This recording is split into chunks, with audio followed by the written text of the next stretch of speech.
മാധ്യമത്ത് മമ്മൂട്ടിയെ വലിയ തോതിൽ ആക്രമിക്കുന്നുവല്ല.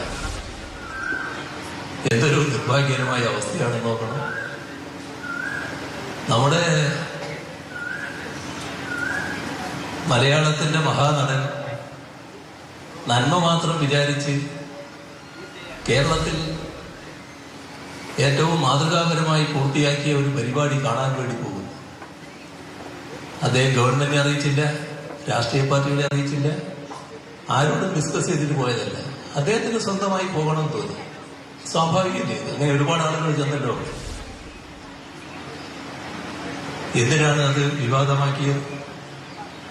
ഏറ്റവും നിർഭാഗ്യകരമായ അവസ്ഥ, ചിലര് ഈ കാര്യത്തിൽ CPIMന്റെ സോഷ്യൽ മീഡിയ പോരാളികൾ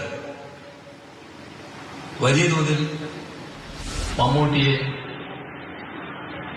ആക്രമിച്ചുവെന്ന വാർത്തയാണ്.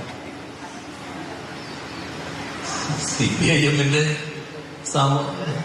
ഈ സോഷ്യൽ മീഡിയ രംഗത്ത് ഇടപെടുന്നവർക്ക് മമ്മൂട്ടിയെ തിരിച്ചറിയാൻ കഴിയാത്ത കാലമായി. മമ്മൂട്ടി ആരാണെന്ന് മനസ്സിലാക്കാൻ പറ്റാത്ത അവസ്ഥ വന്നു. പക്ഷെ സോഷ്യൽ മീഡിയയിൽ പലതരത്തിലുള്ള അഭിപ്രായങ്ങൾ പലപ്പോഴും വരാറുണ്ട് എന്നത് നമുക്ക് ഏവർക്കും അറിയാം. ഏതായാലും